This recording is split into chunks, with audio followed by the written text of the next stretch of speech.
Welcome. In this video I will show you how to use Bluetooth multi-output on Samsung The Frame TV.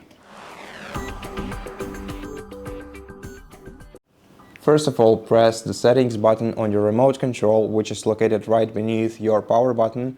Then press OK to open all settings. Navigate to sound, and if you are using the Samsung speaker, you can select U-Symphony Setup and then set up the simultaneous output from your TV and your audio speaker using this feature. However, if you are using a speaker that is different, that is not Samsung, then you can also enable this feature by going to General and Privacy menu and accessibility, and then navigate to multi-output audio feature and open it.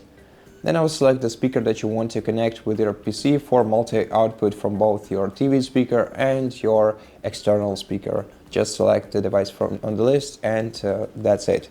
Thank you for watching this video. If it helped you, please consider subscribing to our channel, leave us a like and a comment below, and I'll see you in the next one.